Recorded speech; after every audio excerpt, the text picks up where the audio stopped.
All right, you heard it here first on Modern Symposium. I believe we called it on the last episode. SpaceX IPO hits. It was originally valuated at 135 per share, which was equal to just under $2 trillion. By the time it even reached the market, it's at $160 per share. What did it peak at? 190, 200, I something like think it's like that? around two. I saw it. Yeah, it peaks around 200. Elon Musk now has $1 trillion more than the second richest man in the world. And then within the last 5 days, he has lost more money, on paper at least, than any other person who has ever existed has ever had in 5 days. So the most money that anyone's made in their entire lives, ever, at least on record in our current system, Elon Musk lost more than that in a matter of 5 days. And he's not even tripping because he's still got 990 something billion dollars.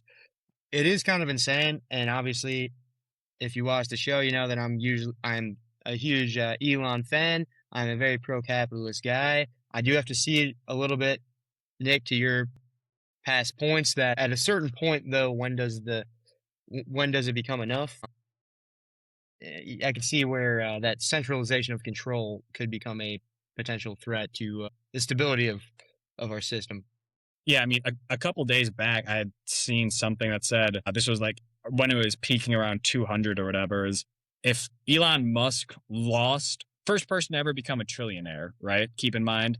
And then it said if he lost $1 trillion that no one's ever had before, if he lost it, he would still be the richest man on earth because he was at like 1.33 trillion maybe, so that was like 330 billion, and like the number two guy who's probably, what is it, like Bezos right now or something, maybe he was sitting at like 300 or like 320 or something like that. So the whole thing was, yeah, Elon Musk could literally lose $1 trillion that no one has ever had before in the history of our civilization and still be the richest man alive. I've said, I think we might have talked about this one on the air last time. I'm not sure if we did bring it up. I don't have like an issue with, having a lot of money. I think I do have an issue with someone having that much money and other people's basic needs not being met. There's got to be some kind of equilibrium where you can kind of balance the two. What's Larry Page number two right now? Larry Page and Sergey Brin, those are the two founders of Google. Jeff Bezos, number four. Damn, Jeff Bezos. Looking kind of like a broke boy, dude. He's not even breaking 300 Bs. Damn. He really fell off, that guy. And it is kind of interesting wherein Bezos' company is seemingly so much smaller valued than Elon's, but like Amazon is an absolute fucking powerhouse that delivers, you know, quite literally delivers product day in and day out. Whereas it mostly seems like SpaceX is all in like potential. Am I wrong there? No, you're definitely not wrong. That is 100% where all of the value in SpaceX is the potential. And in the current age, I mean, I talk to some people who are like, kind of traditional investors, and they all look at PE ratios, price per earnings, and that's the traditional Warren Buffett way to invest, which is if basically the PE ratio kind of tells you how many years it would take if the profit margins were to remain relatively steady on the same trajectory. Well, if I invest this much money, then it would take however many years to double that money.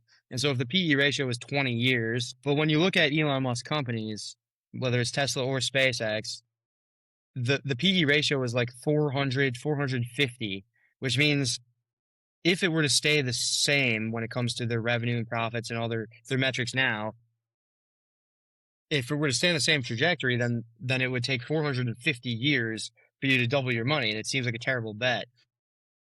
The idea behind the valuation is the exponential growth that comes with the network effects that Elon carries with all of his digital networks that we know now have exponential returns, and all of these different like kind of mathematical things that incentivize investors to make these still speculative, but at least mathematically backed bets that yes, if Elon can decrease the cost of launch to the level that he's already done, well, we can kind of logically and mathematically show that okay, the profit's not there yet, but 15 years ago it cost like 10 times as much to launch a satellite in space.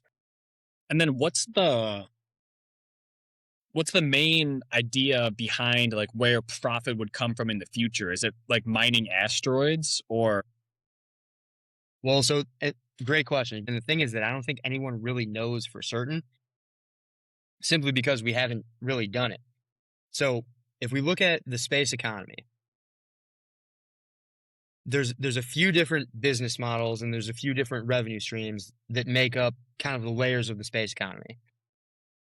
There's when you said what mining asteroids, yeah, so that's an emerging market that does have a possibility to create massive wealth. Yet we've never right? done it before. So there's no solid data that we can really base it off of. But that is 100% on the minds of investors too as a possibility. And there's certain resources on asteroids and the moon and anything outside of Earth's atmosphere that cannot be found on Earth that would actually be very valuable on Earth. One of them is helium-3. I don't know if we talked about that one before. It sounds familiar, but what explain? So helium-3 is a critical resource when it comes to nuclear fusion, which so there's nuclear fission and nuclear fusion. When we think of nuclear bombs or nuclear reactors, we're thinking nuclear fission. Nuclear fusion is actually the opposite, but it does create even more energy. Nuclear fusion is what the sun does. We've got the three elements. You've got gas, liquid, solid.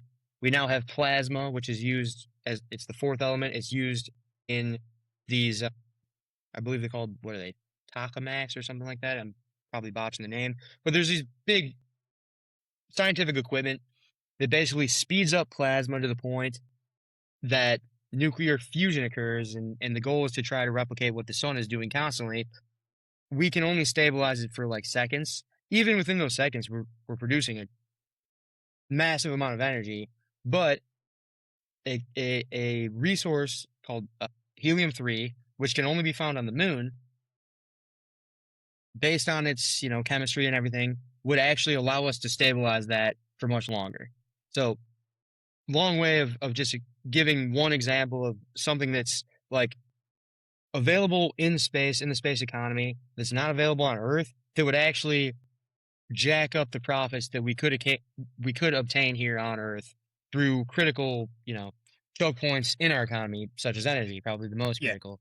So there's that. I mean, there's so many like rare metals in these asteroids too: beryllium, cobalt, nickel, like all these things that are extremely important resources for producing technology today. Where like I've seen like, oh, this one asteroid literally has like, I mean, maybe it wasn't trillions, but it might have been like trillions of dollars worth of fucking like metals in it.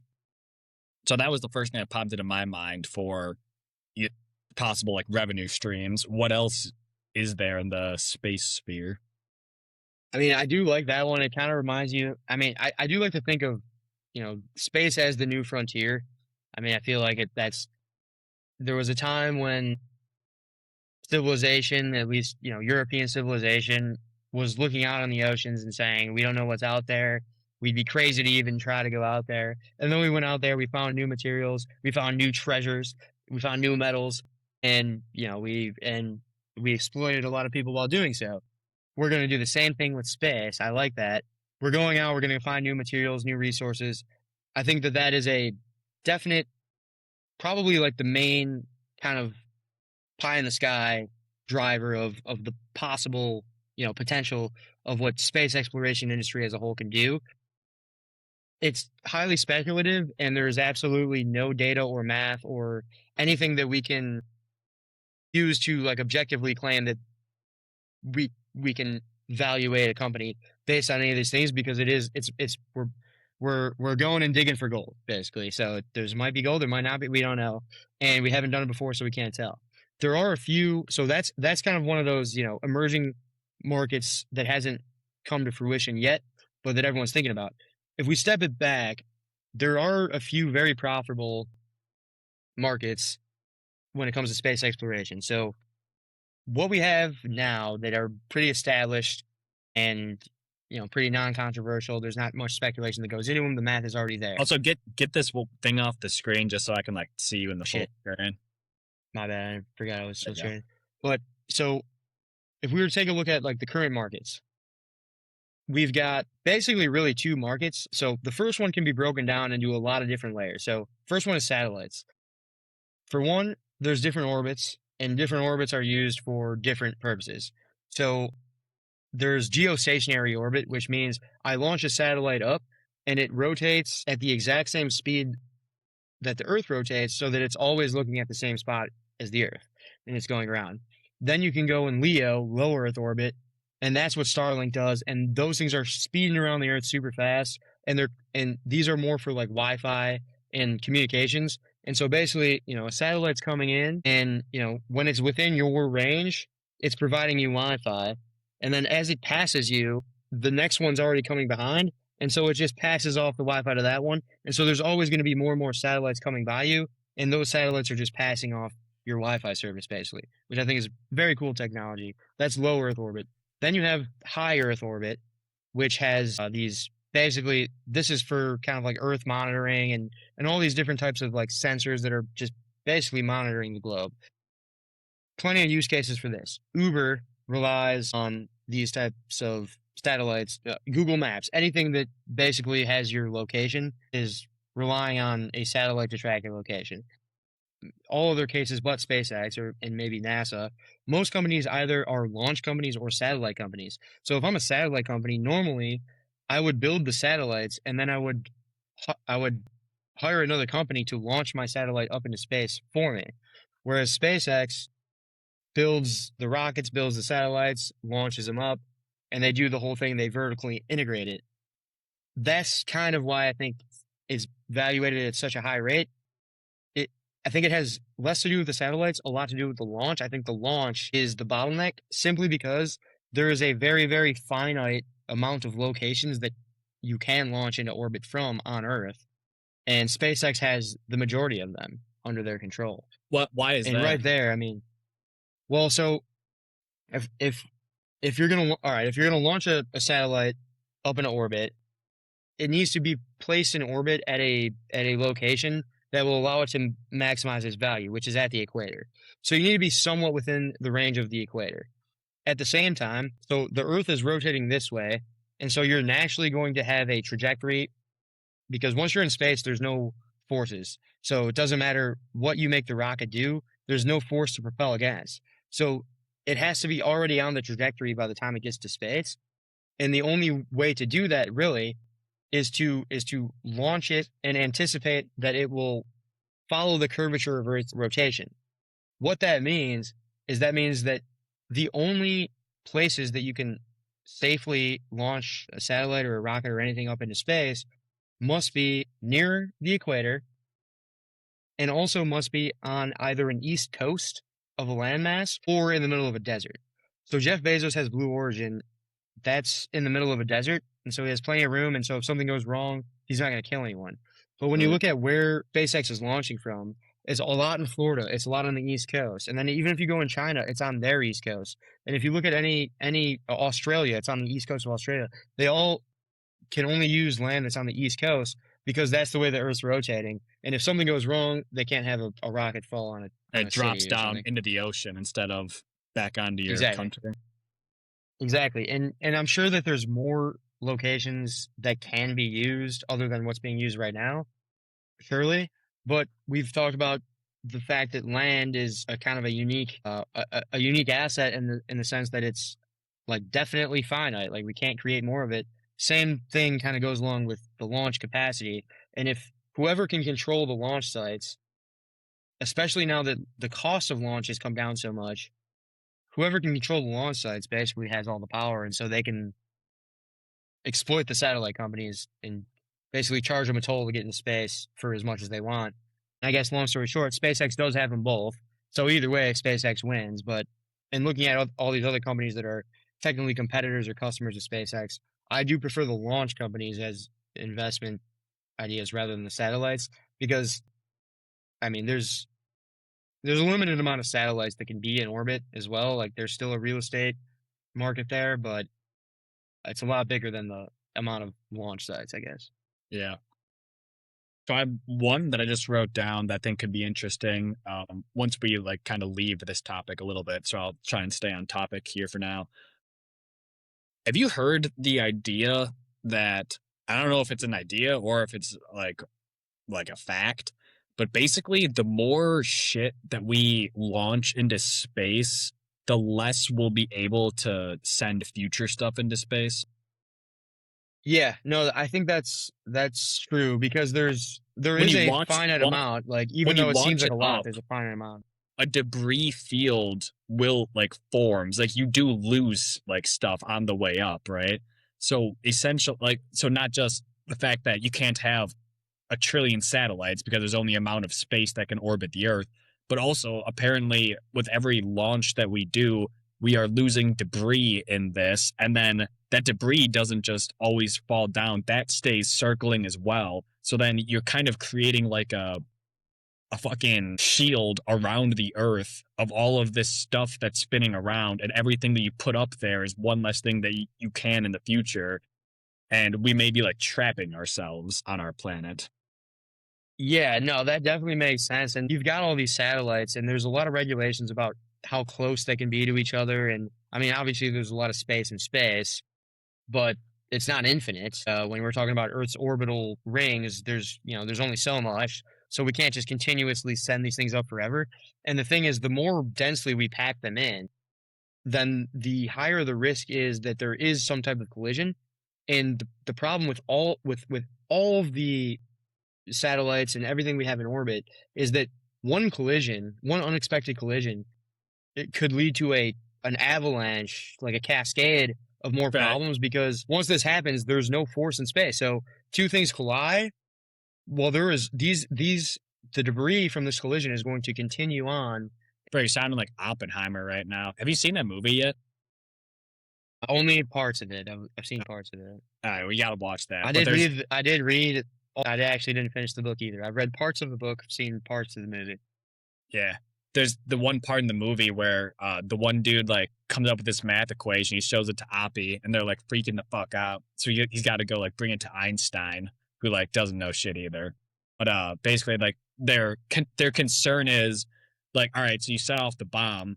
It's like, all right, hydrogen atoms like split, like react with other hydrogen atoms, split those, and they feared like atmospheric ignition, like that they would cause a chain of events that would never stop, essentially, right? Like the force of this could just eventually like spread across the entire world.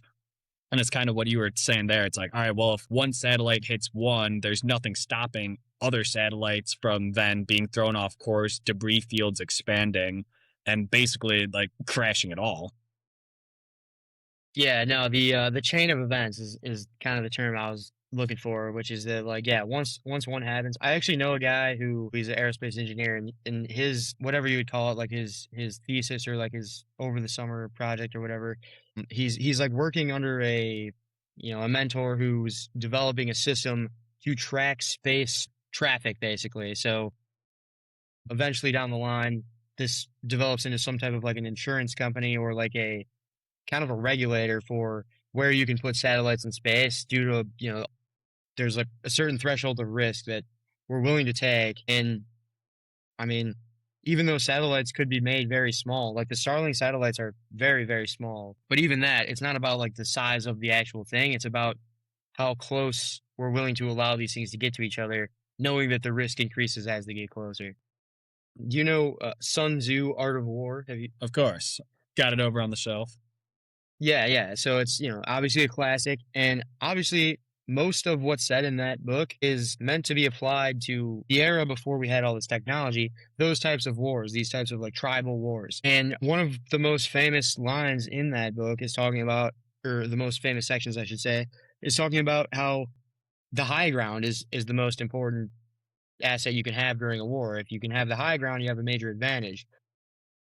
If we look at the Earth and we understand that although we're not always in a violent war with every other country.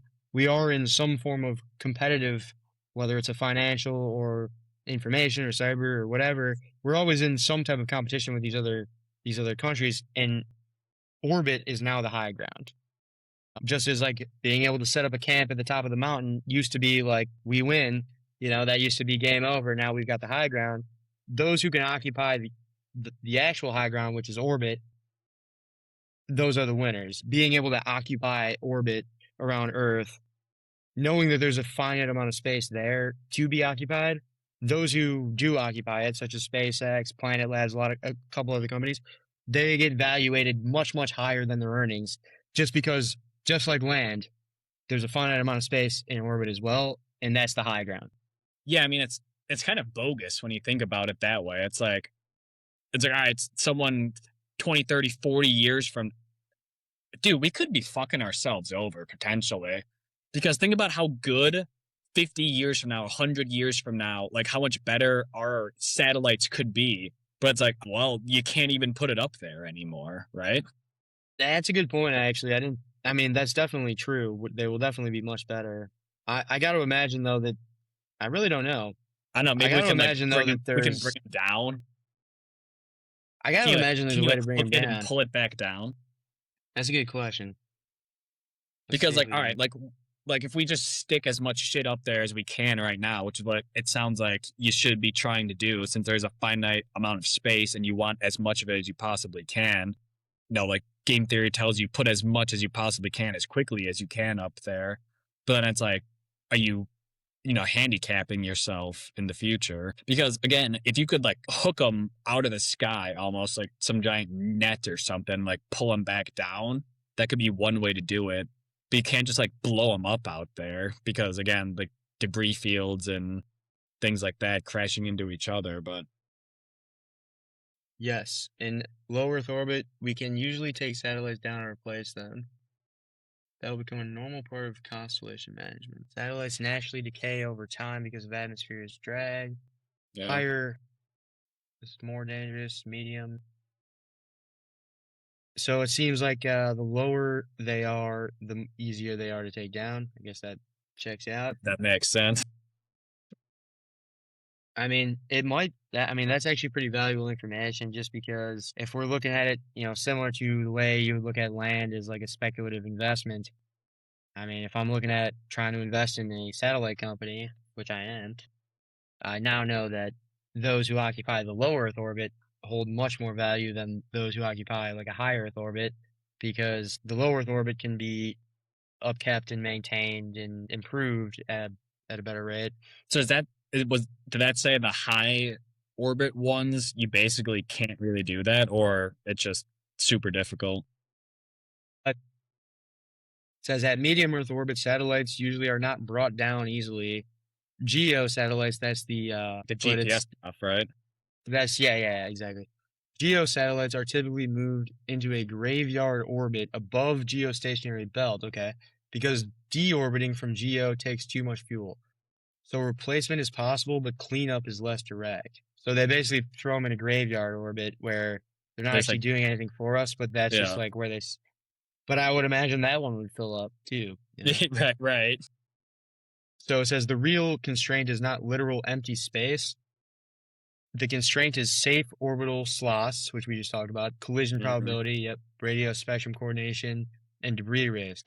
A satellite takes up a moving path, not a fixed parking spot. If enough objects occupy similar altitudes, conjunction risk rises fast. And then it says summary. So the final answer is yes, replacement is physically possible and already planned for modern LEO constellations, but only if satellites are designed with end-of-life disposal. The real danger is dead, uncontrolled objects that cannot maneuver or deorbit. Okay. How far out are we from setting something up on Mars, do you think? Because Elon says like 5 years or some shit, and like he grossly overestimates all that shit. Not like I'm not talking like spaceships, shuttles to and fro from Mars, and you have like a second house. Like I'm saying, like first human, like full time habitat, like the one way ticket, basically, right? Of like the first To Mars? people. Yeah. Okay. Yeah, yeah. I mean, I've got to assume that it's no sooner than 2050, without a doubt. Oh, What would you think? I don't know. That kind of sounded kind of far, but I mean, it's probably pretty realistic. Yeah. I mean, it is hard to tell too because of how exponentially we're seeing technology accelerate. Technology is accelerating at such a rate that we can hardly even keep up with. In our minds, we use our past experience to try to project what's coming in the future. Yet the fact that technology is exponentially growing and like building upon itself at a rate that us as like biological beings are not doing, it does kind of like shrink the timeline. Hmm. So, I I mean, don't know. 2050 does sound pretty fair. I was kind of thinking you might say a little bit earlier, and I'd be like, I don't know about that. Um, yeah. I had a I mean that is a great question too because I mean it does I guess okay here's another question. because that's I one mean of that's a great Elon's question. biggest draws, right? Also, it's like he's not like pitching like, oh, we're gonna get more medium orbit satellites out there. That's why my company's valued at $3 trillion. It's like, no, Yes, yeah, yeah, exactly. we're gonna build a civilization on Mars in 5 months. Not 5 months, obviously, in 5 years, right? Exactly. And but that kind of brings to an even bigger question, which is what is the value of colonizing Mars? And I'm not asking this as like a gotcha question or anything. I actually Right. don't really know myself.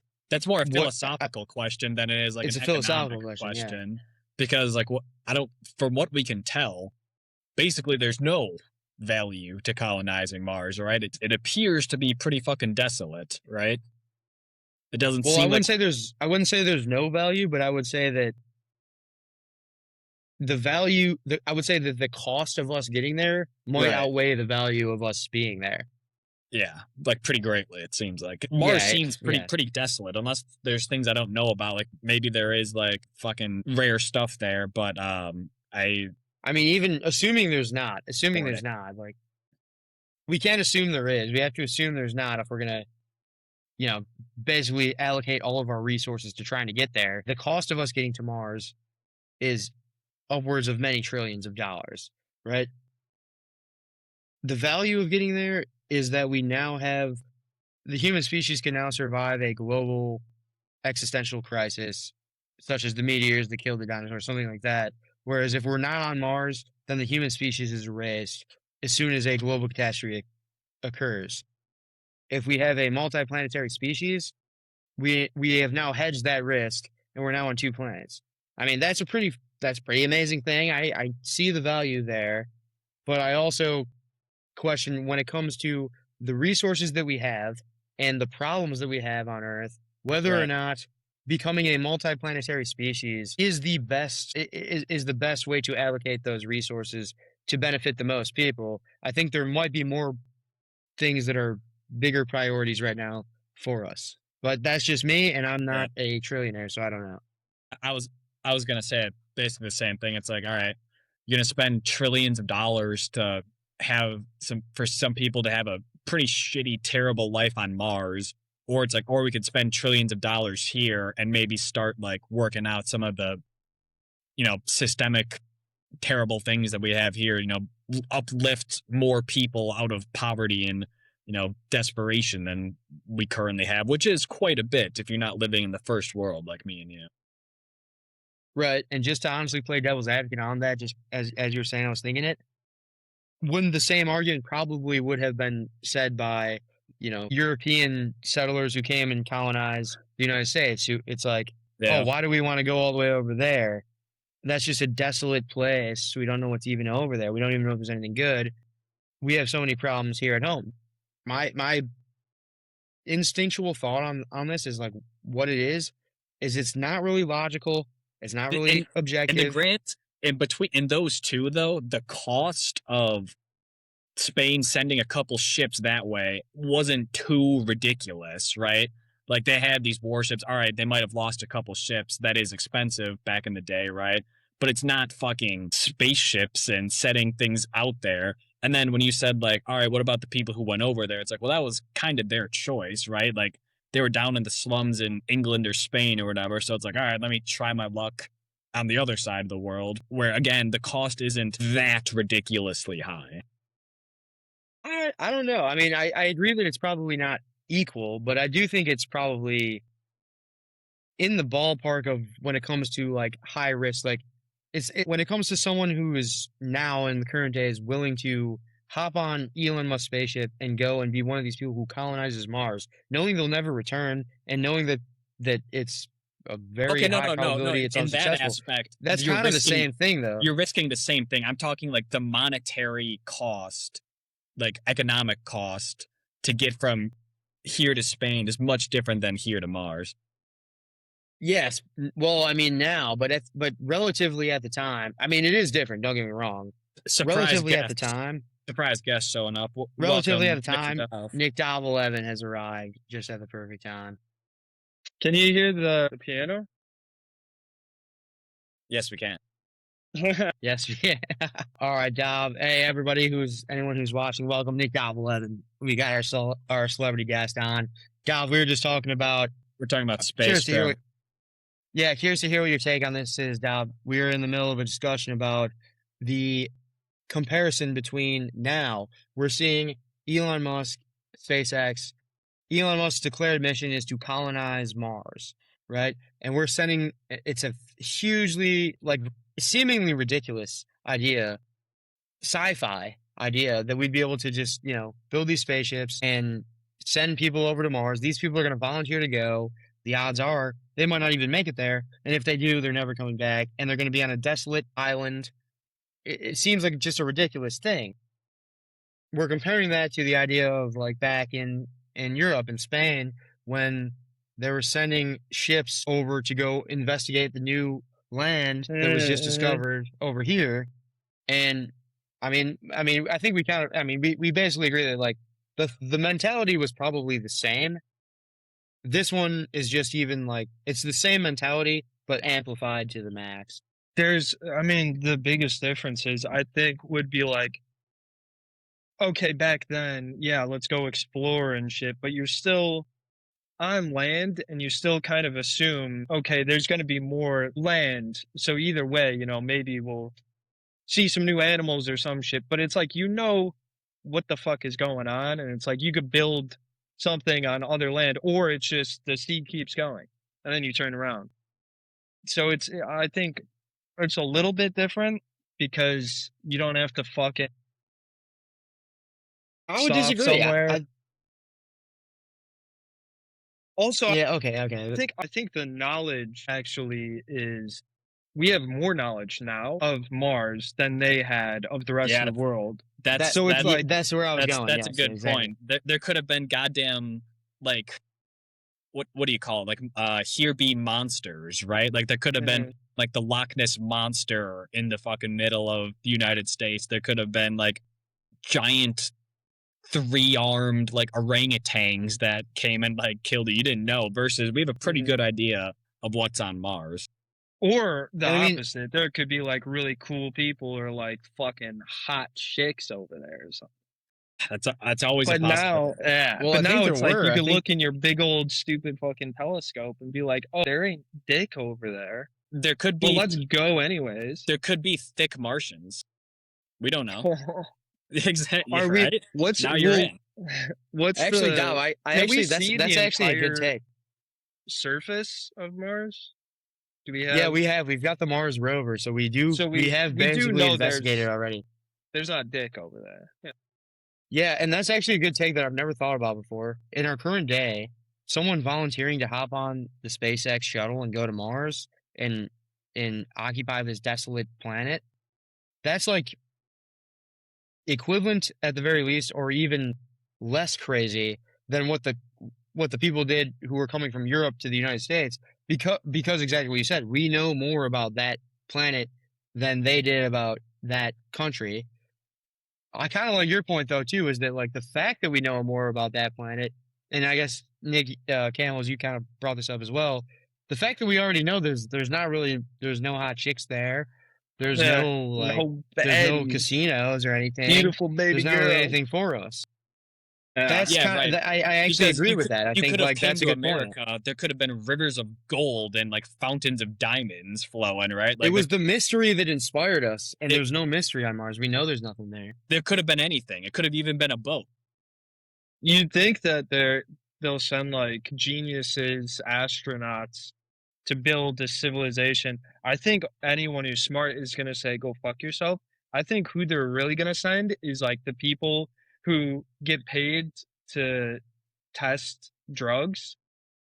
Yeah. That's the same people I feel like are gonna be like, "Yeah, fuck it, I'll go to Mars." Those people are like, "Yeah, this might It's- shut down your kidney," and they're like, I'm 100% one of those people. Are you telling me that if you were offered like, hey, you can be on the ship that's going to be the first mission to Mars, "Let me stop you right there." and we don't know if it's a going to hard make it, no. dude, I'm 100%. I'm not even hesitating. What would Meg say about that? No. Daddy Meg would Elon, probably say do you no. hear Meg would this? probably say no. Are you hearing this? I mean, but no, Send- seriously, like send I dick. genuinely, I actually would genuinely question like, how could you say no to that? The first dick on Mars. What the hell else, Nick Dov11, what the hell else are you gonna do in your sad, miserable life that is not worth being First of all, being one of the having even a possibility of being the first person to set foot on Mars? That would be an insane achievement. I feel like, I mean, I realize that I am the one that's delusional here. I'm not attacking you. I'm saying that like, Who is the third just- guy to step foot on the moon? first of all, I'm learning piano right now, hit so that my bar life's again. not sad. No, I I didn't mean turned that it as a off. diss. I meant that as a diss to all of us. I'm saying, compared to my life now, I guess maybe See, I'm just here's your looking for problem, adventure. Dick. But No, you're not looking for adventure. You're talking with your ego, motherfucker. You're saying, I want to I have disagree. I want to have a legacy. I want to be the first guy on Mars. That's your ego talking, dude. Are you're doing why the don't you Mike Tyson calm thing down? right now? You're doing the Mike Tyson thing. No, it's not about legacy. I'll It's just fuck you about. till you love me. It's just about.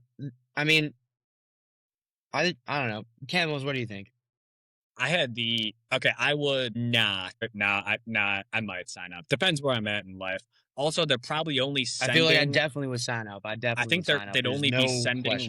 like couples. Like you gotta be a couple. Yeah, you like, gotta be able to. Yeah. to get a seat. You probably do some genetic testing, shit like that. I had one comment I wanted to make on Dov saying that they wouldn't be sending like scientists, they'd be sending crackheads. Have you guys seen the movie Armageddon with Bruce Willis? I haven't, but I know of Yeah. it. They send Yeah, the whole- engineers instead of astronauts. No, yeah, the whole premise is it's like an asteroid's gonna crash into Earth. But so they have the idea to go up there and like drill into it and explode it so it splits in two and goes around the Earth, right? So it's like, all right, when they're making the movie, Michael Bay produced it. He's like, all right, so they're gonna, the whole movie's about training a team of drillers, you know, like blue collar guys, to go up there to be astronauts, to drill into it, to get some the Boston explosive in the right Roughnecks. place. And someone on the team's like, wouldn't it make more sense to train astronauts to drill a hole than it would to train drillers to become astronauts? They told him like, fuck off, and like, because otherwise you don't have a movie, right? I haven't seen it, but I imagine the guys are like, never mind. I was gonna do an accent, but No, It's you can do basically- accents. It's free. We do free speech on this pod.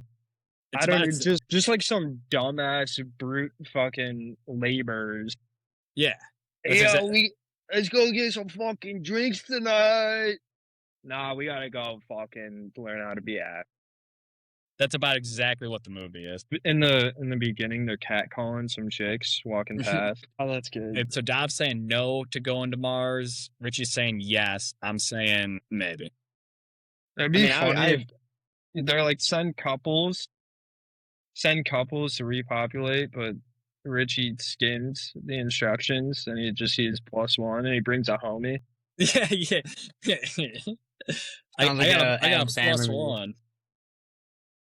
It's like, fuck. That's a brought joke about Hooky. like Noah's Ark.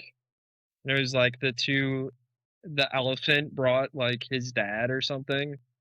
It's like a guy elephant, and they're like, yo, you were supposed to. He's like, what?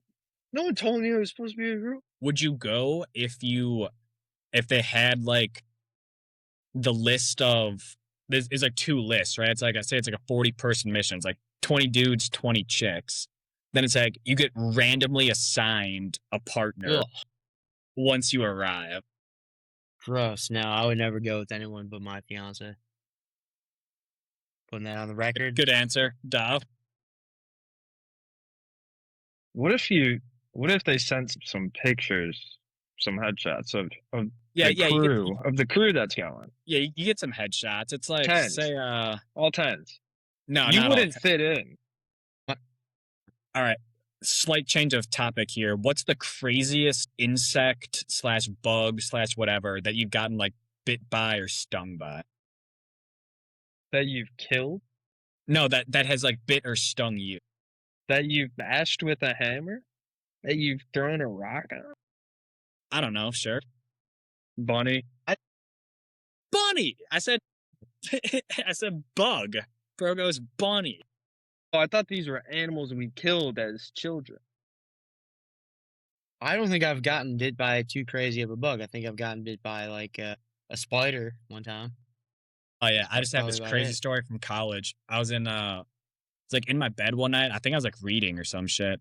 And all of a sudden I feel this like sharp pain on my shoulder.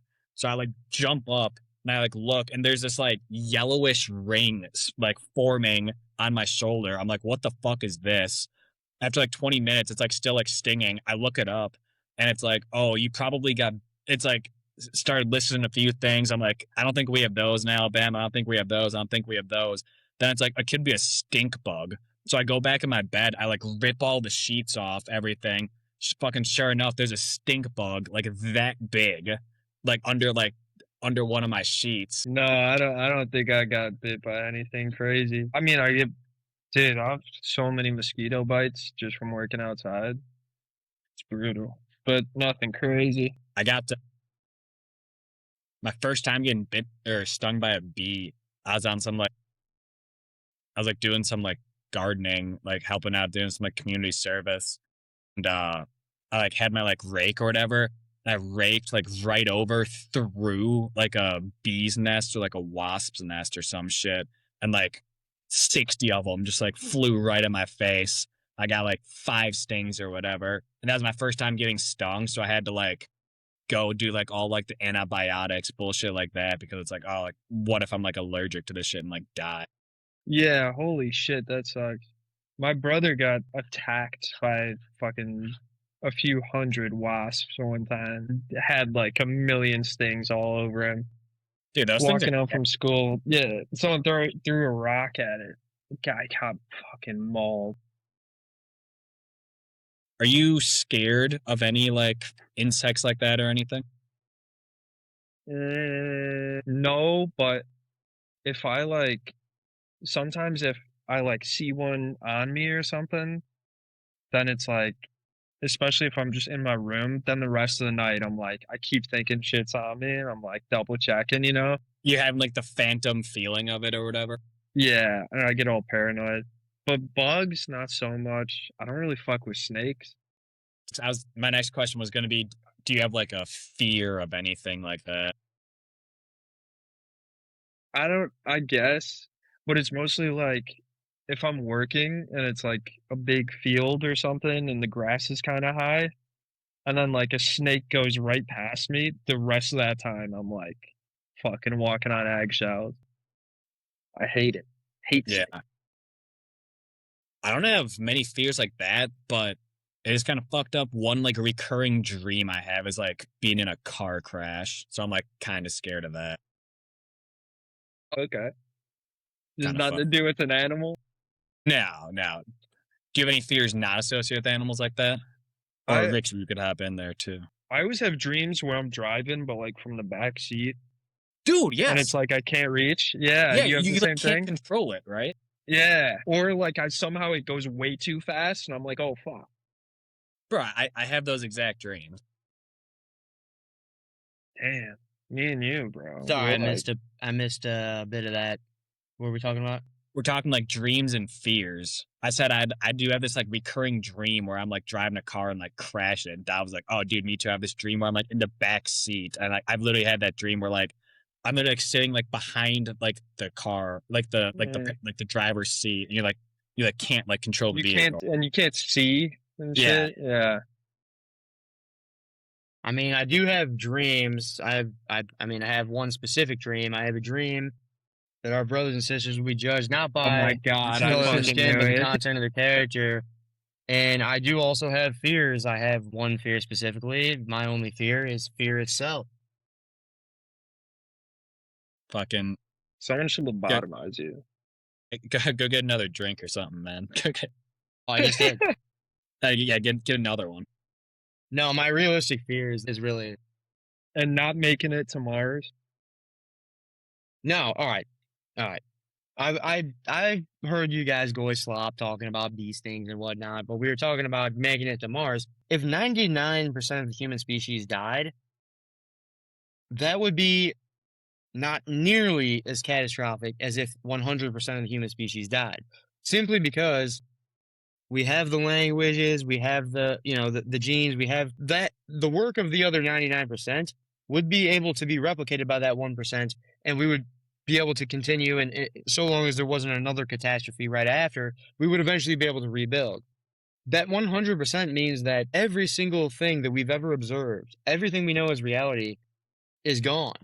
And the idea that we put the human species on two separate planets, that way, if one of those two planets faces a global catastrophic crisis that eliminates all of the life or all of the human life on the planet, the entire human species still survives. I get what you're saying, but so let's say probably some nukes going off would be what kills 99% of the population. Mm-hmm. But if a bunch of nukes were to go off, do you think that would take out 100% of people? I mean, I think maybe the billionaires might have a way around this, or even just wealthy people, bunkers, or private jets that will just circle for weeks while people are getting nuked. Do you think that you can't survive? That's a good question. When we're talking about nuclear fallout, most people don't die from even the bombs dropping or even the radiation. It would then be like the nuclear winter that comes afterwards, right? It would be like the sun is blotted out by all of the debris. Is it debris that's blocking like the sun? Or is that Sounds like about right. or is like the fallout from the bombs, like the radiation like fields? I think it's like just debris and everything that like blocks off the sun, and that could last for like decades, I think, or like hundreds of years. Do we So not have that'd be tough. do we not have alternatives yet? Substantial. We might have some big like subterranean layers. That could be a thing. We're talking about, like, when you say alternatives, what do you mean? Like alternatives to what? To the sun, like sun lamps. Like if we need to grow food and stuff like that. Yeah, I mean, we got like yeah, hydroponics and shit. we do, but I don't know that they're actually sustainable in like any long-term sense. Like, I mean, the alternative is oil and all the fossil fuels that we're already mostly using. I mean, realistically, we don't actually use much of the sun's energy, or nearly as much of the sun's energy as we should. If the sun's blocked out, we go back to the 19. I mean, if we can obtain no energy from the sun, then we go back to 1975 when we obtained no energy from the sun. So, not like a terrible catastrophe, but the worst catastrophe, though. I mean, that we go hand in hand. If there is some type of nuclear fallout, even say like everything we're saying is true, and a large majority of people survive, there is no longer every single system contract, yeah, every single underlying network, supply chain, yes, yeah, every single network agreement between countries, between businesses, between people, that all goes away and we now start from scratch. So every relationship or Yeah. everything about your life that you have worked hard to achieve when it comes to your reputation, identity, your network, your social status, all of these things become restarted. And that's on an individual level. And now we take that up to the level of a company or the level of a country. There is no country. There's no such thing as a country. And so, I mean, But if you're a very but opportunistic, confident humanity person, lives on. I think that was Yeah. yes, the yeah, entire yeah, yeah, yeah. argument. So No, no, I mean, that part I it's like the agree with. show Fallout. It's like they're underground. No one is fucking driving cars or like they had to rebuild their own society underground and Well, to keep humanity going. The people on Earth who survived too, though. Mm-hmm. right, right, okay. I only watched like 2 episodes. Yeah. I think there would be pockets of humanity that would survive for the most part. The And then freaks. it would take a long time for any sort of society to pop back up. I mean, yeah, it would take a long time, but relatively, like, we would pop back up quicker than we did through biological evolution. So it's not like we're starting from absolute 0. Mhm. But here's the way I would pose the question, though, is that what would be the difference in the value of, say, say you're not only responsible for yourself as a human being. Say that you had the ability to take some of your cells, some of your DNA, and transfer them into, another human. I mean, would you do so? I think the initial thought is probably like, why would I do that?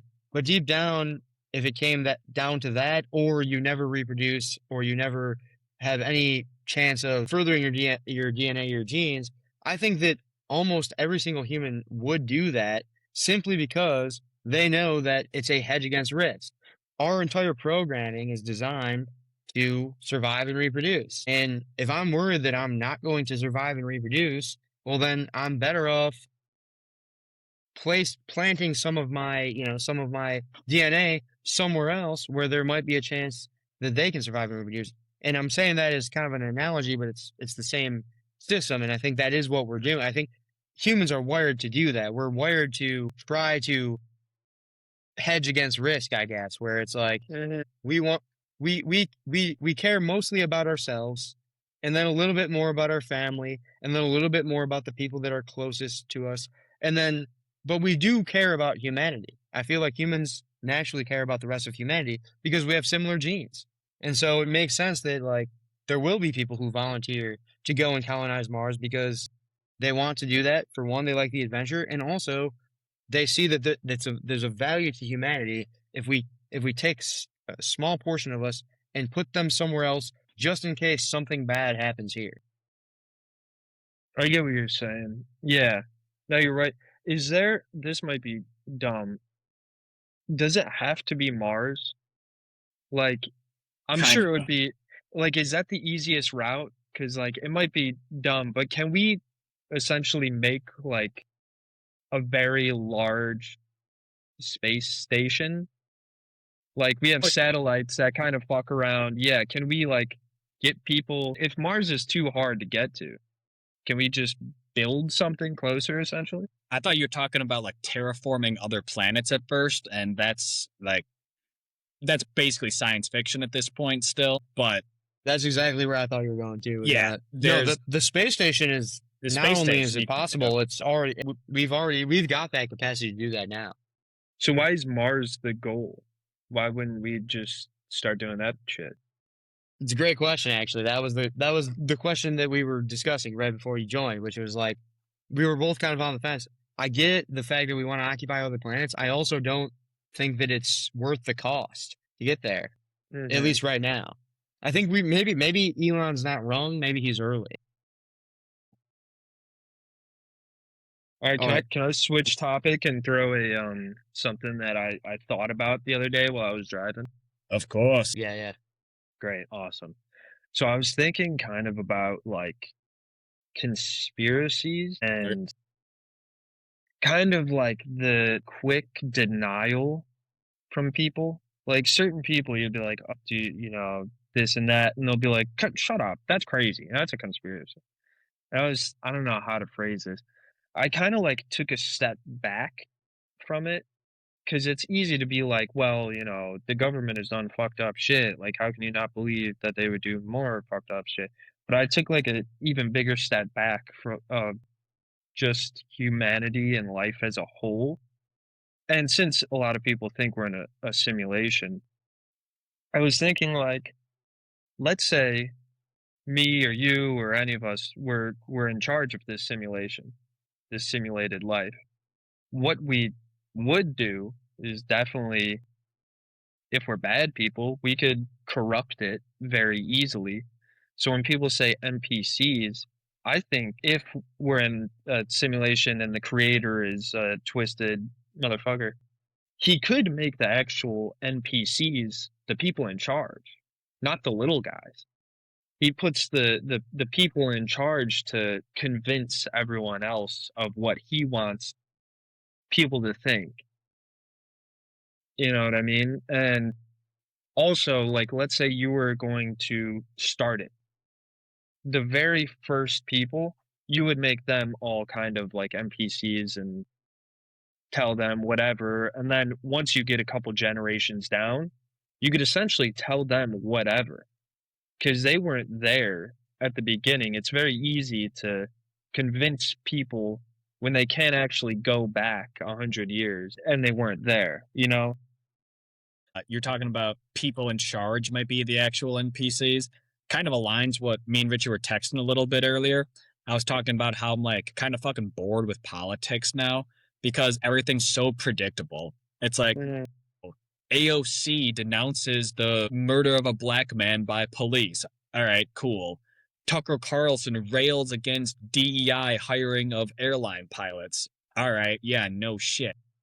Kind of what you were talking about, right? Where it's like anything that happens, you can kind of, you already know what the quote unquote our smart leaders are actually going to say. They just fucking spit out whatever NPC ass lines that their Yeah. party tells them to. And it's very easy to just convince the masses of something that you want them to know. The idea of the media is such a lie. The way it's presented to us as average people, if not, I'm sure you've taken the class in high school government. They would describe the media as the watchdogs. These were the fighters against corruption. They were the ones that held The the fourth government estate. responsible. They held truth to power. That's the way it's presented to us, and it's like, no, it's not. It's actually what they are is they protect power They're the by megaphone. lying. They're the It's megaphones of the it's powerful, is what they are. yes, yeah, they're not speaking truth to power. They're speaking lies to protect power. And that and here's the thing about that. Someone might say that's a conspiracy theory. They say, where's the data? Where's the evidence to back that? And here's the thing. If I told you, hey, I'm gonna throw this apple in the air and I guarantee you it's gonna come down. And you said, how do you know that? Where's your source? And it's like, I don't need a source for that because I know that that's how the laws of physics work. And I would apply that same logic to this situation, which is I don't need a source. I don't need an official source to tell me that the official sources are lying to me. It's very, very obvious. And I think that's one thing. I'm sorry, I got fired up about this topic. It's a very good one. That's one thing that I think the big divide is in America, which is that there is no need for data when you have an algorithmic function. If the incentive is to lie, then I don't need proof that they lied to show you that the system is flawed. I'm not accusing the media of lying. What I'm saying is that the media is incentivized to lie, therefore the system is flawed. Now, maybe they lied, maybe they didn't. I don't know. Maybe the COVID vaccine was 100% efficient. Maybe Trump didn't get shot. Maybe they were telling the truth the whole time. We don't know. We can't ever Mhm. know. But their incentive is to lie. And so if I have to guess, I'm going to guess that they're lying. Or they're exaggerating, or they have Yeah, some right. type of agenda. It's also completely legal. They're allowed to propaganda Well, here's the Actually, problem. propagandize is probably the best word. Propaganda. Not only are they allowed to do so, what Richie was saying is they are actually incentivized to do so. Encouraged. They're not They have allowed to not. They have a fiduciary responsibility to do so. So it's not like, oh, you can great point. Yes, you can get away with lying. It's actually, no, you have to lie because you have to increase shareholder value. Or you're fired. Yeah, Or you're fired. It would be. Or you're Wait, Camels, great point there. It actually, I didn't even think of that, but that's 100% true. It's illegal for them to tell the truth. Yeah. It would be illegal for them to tell the truth because it would be bad for shareholder value. Kind of like dating app. Yeah. How's Richie it? wait. You told me about that, go, Richie. How they're not allowed to give you a perfect match. Right. It would be actually illegal if they were to match you with a good companion that would likely be your wife. That would be illegal because that would mean that you get off the app, which is bad for shareholders, and because of fiduciary duty, that's illegal. Because companies are legally required to act on behalf of shareholder benefits, which is, I mean, I like that law, actually. 50 years ago. In the current landscape, I think that we have come to a time where that law needs to be upgraded, simply because it used to be, okay, there was a short period of time where slavery was outlawed, and we did not have the predatory big tech industry that we have today. During that time, capitalism was fucking great. When capitalism becomes bad is when people are the products. And you know, a lot of times the left refers to slavery as like, see, that's capitalism. And it's like, yeah, that was bad capitalism. Once we got done with slavery, capitalism became good again. Until people became the products again, which is what we see in the digital age. We're now basically all slaves to the tech companies. We are the products. We are the ones being so. What product do they sell and make money? They don't sell the platform. The platform is free. They sell us. They take our data and they sell us to other companies, and the other companies pay them for our data. We are the products. So it's not to say, oh, this is the same as slavery, but what it is to say is, in a systematic sense, capitalism is a beautiful, great, fantastic system so long as the people aren't the products. And if we look at periods of history where the people were the products, that's when we see the dark, evil, terrible parts of what capitalism could become.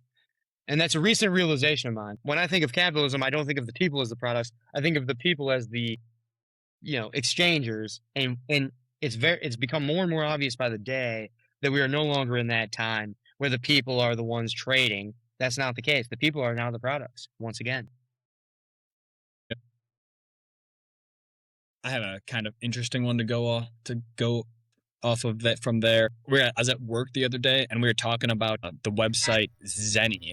You may not be familiar. I don't think you wear glasses, but basically you can buy like prescription glasses or contacts without having to go through like your eye doctor, like that goddamn middleman who charges like $300-400. These are like $30 online. Great store, great product, great website. But we brought up the name Zenny like 4 times. And then on one of the computers, like the next like time I went on there's an ad for Zenny. And then like 20 minutes later, I start scrolling my phone on TikTok. First time ever Zenny pops up as one of the ads on TikTok. That shit is what fucking terrifies me, is how they're quite literally listening and advertising to you specifically based off of what they hear. Yeah, dude, I'm flushed with Piano, like Simply Piano, that app. That's every single ad I see now. Yeah. Because I've looked up like YouTube videos and shit. And now on every different app and website, anything I go to, that's the ad.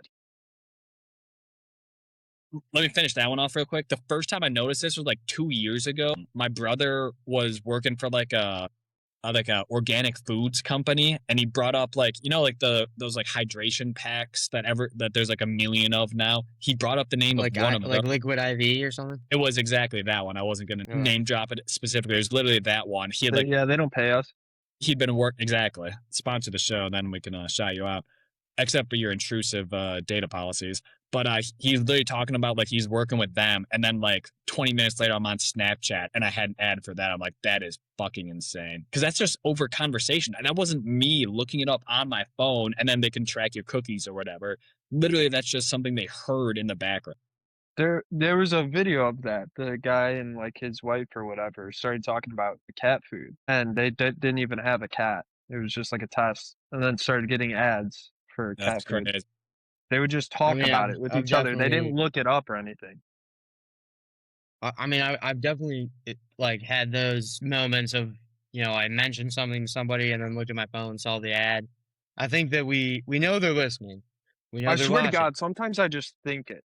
Yeah, That's the shit that I've really seen freaks people me say out. that too. I don't Well, know they know your thoughts before you do. what the fuck is going on.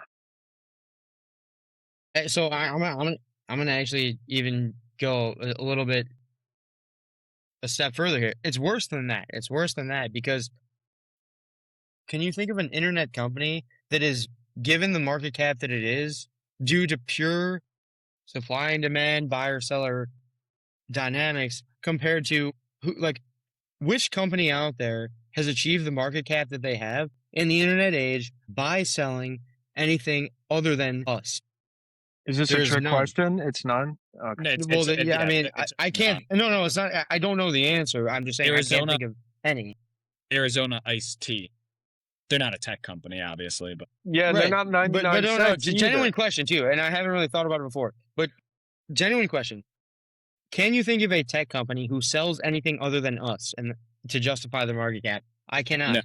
Dov, you mentioned Amazon, and yes, they sell products, but that's not what their market cap is. Their market cap is like 2.4, or what was it? $2.4 trillion.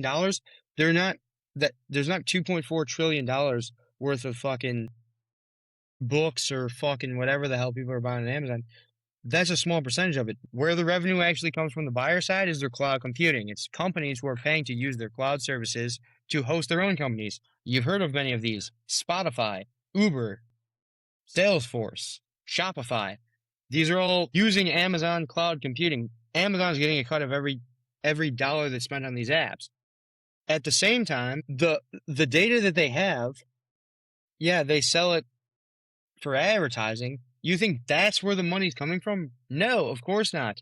Who do they actually sell it to? They sell it to, I mean, most of them are hyperscalers, but if they're not hyperscalers, they sell it to hyperscalers to be inserted into GPUs to be used to create AI. All of your data, the real value is to create AI. Yeah, realistically, Amazon, when you're buying a product, they might not be like making any money on that. They're probably like Costco in that way, where they're probably selling the shit at whatever cost they can to basically break even between like paying their drivers, the warehouses, them having to buy it off of a third party. You're getting middleman on Amazon in like 6 different spots for the most part. They're probably not But you're making a getting a great deal. It's yeah, like you're getting it's that's the thing. It's they're such a selling mind it for fuck such because you're low. getting middleman. You're getting middleman, yet you're still paying as if you weren't. It costs me the same amount as if I were to buy it right from the vendor. Like you just said, they're not even It's making low. shit on those. It's low. It's even cheaper. Yeah. They'll Amazon buy it and they'll is sell it for less than they got it for because they want your data. here's a really interesting one. Think about food, right? Barbecue sauce. I realized this on barbecue sauce the other day. You can buy barbecue sauce off of Amazon. It's actually cheaper to buy barbecue sauce off Amazon than it is for me to buy it at Jewel. Do you know what Jewel is now? Jewel is now a convenience store like Walgreens or like a gas station where, like, you know how a gas station you have to pay like $3 or $4 to buy a Pop Tart because it's right fucking there and it's Mhm. quick and easy. That's what Jewel is. Jewel realizes they can charge you $5 for barbecue sauce because if you are in Jewel buying barbecue sauce, you need barbecue sauce tonight because they know if you care about the cost difference on this barbecue sauce, you could buy it off of Amazon, wait a day or two, and then your barbecue sauce arrives. But you need it right fucking now, so they're overcharging you for it. They are now So true. convenience That's so store. true. They're literally taking advantage of the urgency. Yeah, That's their profit. Mhm. That's their business model is no one's going to buy it from us if they need it 2 days from now. They will only buy it from us if they need it now. yeah, That's it. It's And the that's a whole convenience store. You're right. convenience. Well, I mean, convenience is the big. I think about fucking like Uber Eats and DoorDash. It's like your lazy ass didn't feel like driving to McDonald's, so you fucking paid someone else to do it at a way higher price. You're right. paying twice as much as you would if you just drove there. they also don't make money. So who's making money? Like, how is all this tech stuff? It's like, oh, they're not actually making any money. It's so expensive. Who is actually making the money here? Wait, Isn't that kind of funny, who? Richie? I mean, well, all right. Well, who's not making them? Wait, Like I missed Uber, the first part. What you said? like Uber. He's like Uber Eats. You're paying double for, which you are, right, for the convenience. But like Uber Is and like Uber still Eats, not profitable? I don't think so. I know they weren't for like they weren't. I don't know if they are now, but they look it up. But I know that you are right because they weren't for like 15 years of Yeah, business, which is I but wondered what it that, is like, how much are they paying the driver? Because, like like, nothing. this didn't cost that much. I'm like, I how don't much know. extra between what I'm paying the restaurant and the driver? I'm like, so they are making a profit now. I can't see what it is, but I know that their PE ratio is 18, meaning if they're not making a profit, PE ratio is NA. So they are making some type of profit, but the dollars aren't actually the value. The dollars are 11 steps removed from the value. And so when we look at a dollar, we say, what is it backed by? Well, it used to be backed by gold, but gold was simply just the currency. And gold really had no intrinsic value to a human. I cannot eat gold. I cannot survive off of gold. I can't produce more energy for myself off of gold. I can't reproduce another one of me with gold. And gold will not buy me any more time. Gold, that was the first hard metal that had a lot of the properties that made it good for tracking things. But it never had any actual value. It was like no different than mhm, a ledger that was tracking what the actual value was. We are currently it's in like an poker age chips. where but we are currently, exactly, but we're currently in an age where there is nobody who is really actually tracking actual value. Everyone is tracking money. And if you were to look at like fundamental values, there's really only about 8 or 9 of them. And US dollars represent like 1 or 2 of them. And the 1 or 2 of them that US dollars represent are not even these are downstream values. These are not even the most important ones. There's only one base currency, there's only one base value, and that's time. Time cannot be hoarded, cannot be manipulated. If we were to look at things as in a sense of measurement against time, well, then we would see that money is actually very not valuable because as time goes on, it becomes less and less valuable. There's other things that are much more valuable. Reputation. That's one of the most valuable assets you can have is a good reputation. And most people will pay a lot of money, like a shit ton of money, to have a good reputation.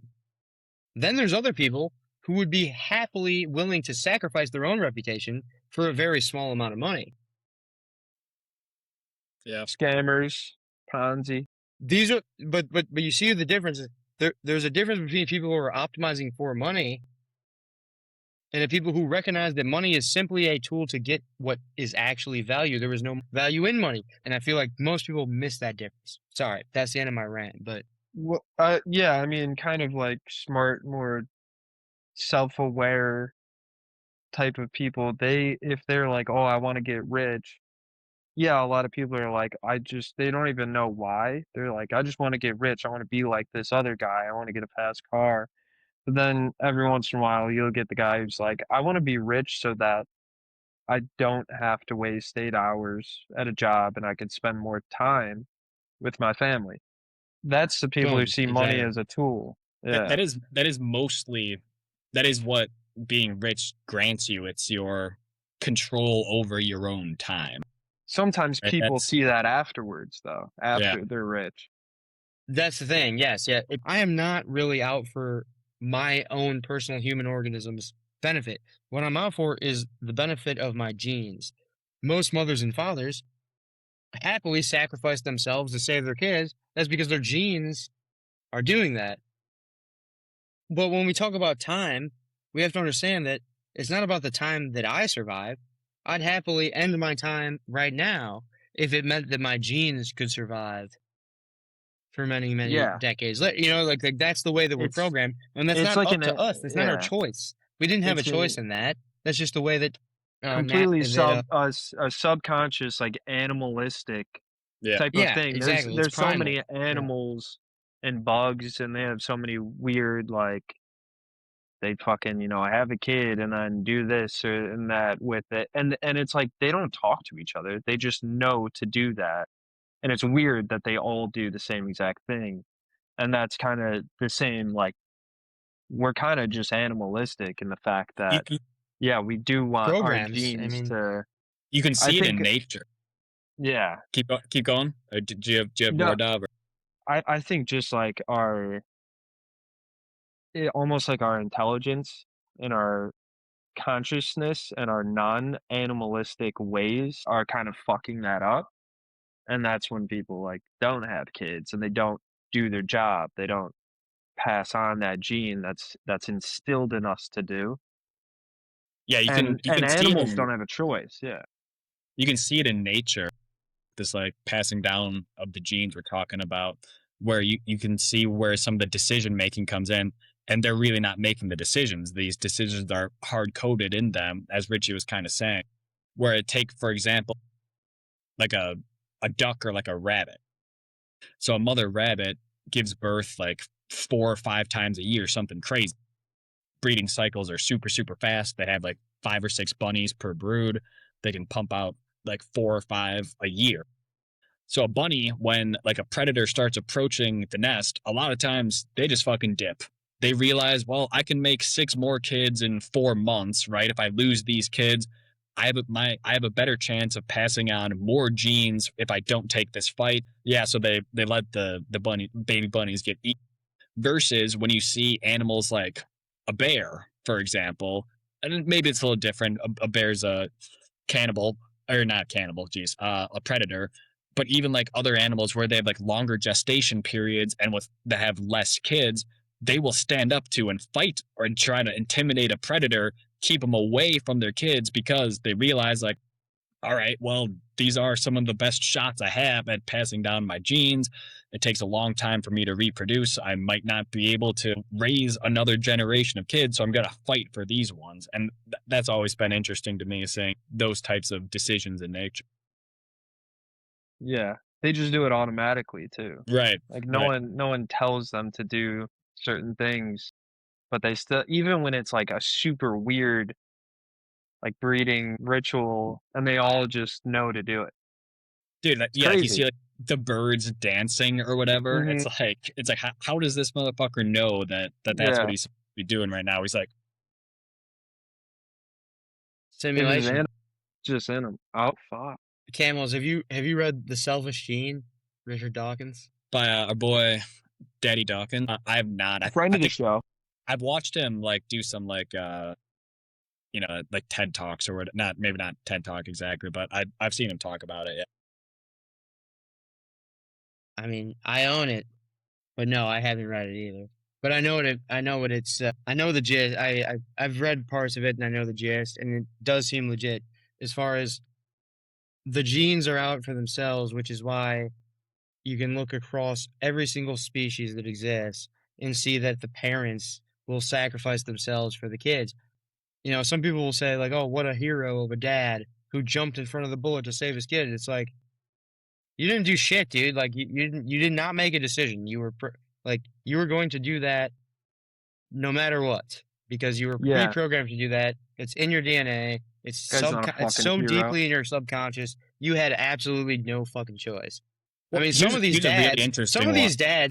some of these dads who jumped in front of the bullet to save their kids probably had those last few minutes of life and they were like, why the fuck did I do that? God, I'm gonna die now. I could have Mhm. lived This and really spent more sucks. money at They the probably casino. they interview people like a kid's drowning in a lake, and someone jumps in after them. They'll interview people. It's like, what was going through your mind at the moment? You know what they all say? Nothing. Yeah, nothing. I wasn't even thinking. I just reacted, right? So you're not weighing that decision in your mind of like, ooh, should I do it? Shouldn't I do it? No, it just something kicks in you, takes over, and you just go in and do it. Mhm. You are not the thinker. Like not a conscious decision of yours. I mean, the phrase "you are not the thinker." When I first heard it, didn't get it, and then I heard it a couple more times, looked into it more, got it, It's blew your my mind, and subconscious. now it's like, I mean, the idea that you are not the thinker is like, Of course I'm not, because if I was, I'd be doing a lot different things. I mean, I like, how agree, many of agree, your and thoughts are dissing you? I You know? agree and I disagree because you're not, I would say you're not in totality the thinker. The thinker is a part of you for sure, but there are many other parts of you as well. But Yeah, I like mean, your even penis. yes, agreed. And but also, where does your thoughts come from? They didn't come from you. They came from the stimuli that you have absorbed. And so that's not you, you It's a know? part of you. Well, what's part of you is how you interpret it and respond to it, and I guess that's the best. That's what I'm trying to say. I mean, I don't know.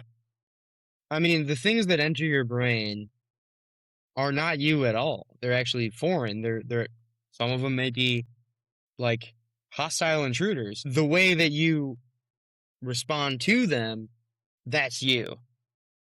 And so you are not So, the well, thinker. you Like I might can not have a choice if you're being manipulated by like ads or something, targeted ads that are right. like No, psyops, no, you know? without a doubt, don't have a conscious choice in a lot of those cases. Agreed. Well, no, I guess I'm saying two separate issues. It comes down to the concept of identity, and I am I do this all the time. I'm going to do it tomorrow, even after I give a lecture about how you shouldn't do this. I guarantee I'm going to do it tomorrow, which is that I identify with my thoughts. I have pride in my like something pops into my head, and I say it, and someone says you're wrong. That makes me feel bad.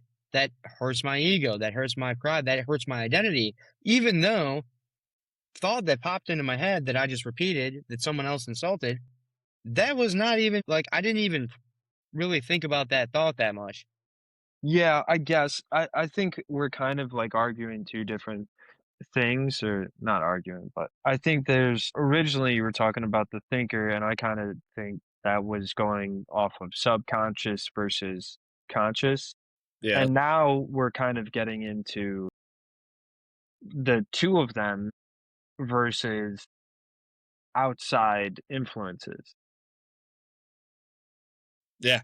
I think you're correct in saying that as well, though. Yeah, yeah, no, I agree. And it's all different pieces of the puzzle, though. Yeah. I don't I think they say like it's your subconscious makes a decision on something in less than a second, but your conscious will debate it even Yeah. though you It's Yeah, yeah, crazy. you're yeah. gonna Like do your that thing. conscious will Yeah. be debating it, but your subconscious has already decided Yeah. what you're doing. That stuff's pretty cool to me. You just have Yeah, to yeah. like It's cool convince and also yourself eventually. I mean it's cool and also terrifying. I mean the idea is basically that your conscious thought does not make any decisions.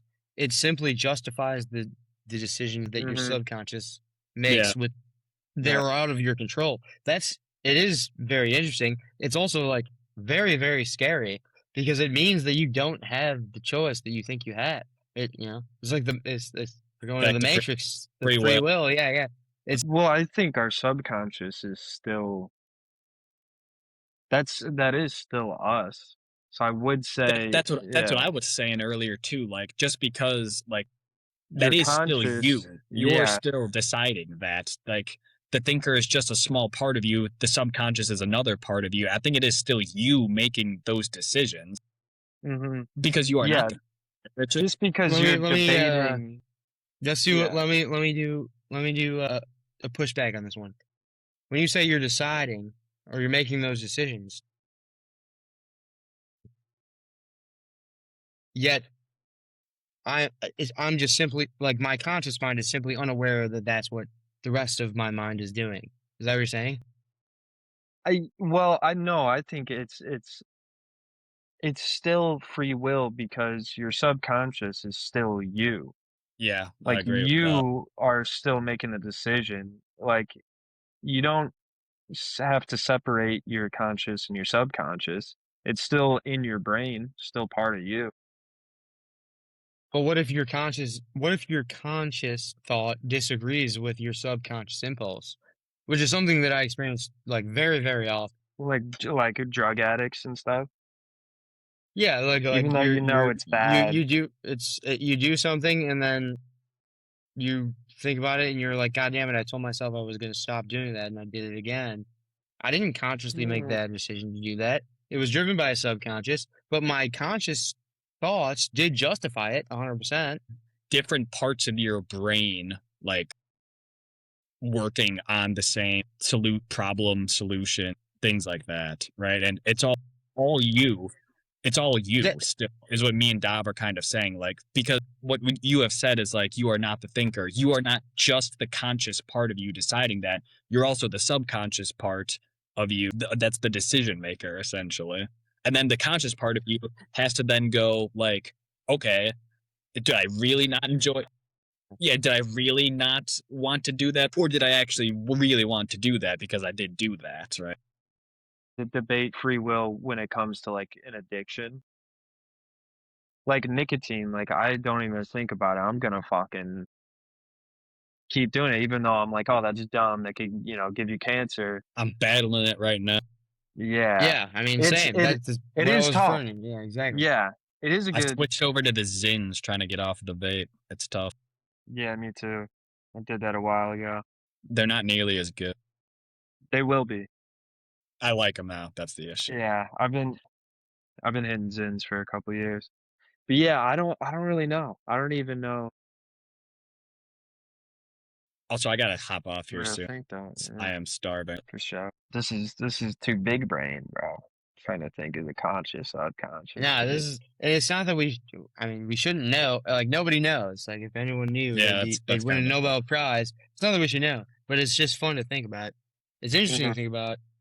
I guess, all right, I know we got to cut it off here. I'll close on this thought. I was talking to ChatGPT earlier, having a deep conversation. I feel like I used to be able to really catch on to, like, you know, if I was really interested in something, I'd be able to figure it all out. And now it's like, I don't get that same dopamine. I don't get the same rush. I don't get that same, like, that same motivation. And what I asked ChatGPT was, is it that humans have evolved to live longer than they used to, but their dopamine and their brain plasticity has not? So that's why, like, in your mid 20s and 30s, because it's a common thing, your mid 20s and 30s, your brain plasticity starts to fade, and you don't really like new music. You like the music you listened to when you were a kid. Same shit every generation. And so I asked ChatGPT, is this a bug or is this a feature? And ChatGPT said that it's actually a feature because plasticity is not necessarily a positive thing. It's entirely dependent on the context. Brain plasticity, meaning like how much you can absorb, how much new shit you can learn, is good when you're young and when you're trying to absorb and explore and learn and find who you are and all this. It's actually not really great when you're like an established man with like a wife and kids. Like, Yeah, because if you what go if out your and brain like, plasticity starts saying, "Actually, I never traveled to Europe," you know? yeah, But actually, I should go. Yeah, yeah, right. actually, Actually, I've never slept with a man. I mean, not, yeah, I mean, Actually, I've exactly. never abandoned my wife and kid. I should try that. Exactly. If we were to continue to like value new memories, then we would never be able to sustainably raise the next generation. We need to stop giving a fuck about new memories. We need to stop giving a fuck about ourselves. We need to get to a point where we're almost like there's no longer anything else I can do to benefit myself or improve myself or anything. At this point, the only function I have is to make sure that my kids have the best life I can possibly provide them. And then they're going to get to that age, and then that's going to go away, and they're going to be like, kind of thinking the same thing of like, hey, I've tried my best to be the best I possibly can, and the more I try, the more I feel like it's not even worth it. So I'm just going to like settle for who I am now. And instead, I'm going to allocate all my resources to my kids. Maybe they'll do better. And that is literally just the chain. Sorry, a bit of a, like a total side tangent there that I just went on, but I think I mean I think that's touches on some of the topics we've talked about tonight. That was my point of closure, I guess. We're talking a lot about our jobs and passing on our seed. But who's It's hitting all the about passing cream? the Who's seed. hitting It's the all about passing the CP? seed. I mean, mathematically, it's all about passing the seed. That's the entire purpose of us. This is what I'm gonna tell women when I I mean, She says, it is no, true. You don't come you at heard me, don't come you at heard me. it here Let's say first. Known aphrodisiac, the Modern Symposium podcast. You I can mean, take that. scientifically, You can take that to the bank. Father of it's all 42 about passing the kids. seed. Oh. And your job is to just do what needs to be done to make sure that you don't end the fucking relay. You don't want to be the guy who ends the relay race. I'm cutting this. No. I'm cutting this. I'm cutting this. Yeah, cut that last bit at least. Maybe not. Thanks, everyone. Thanks for hopping on, Nick. We'll keep it on the blooper reel. All right. Peace out, fellas.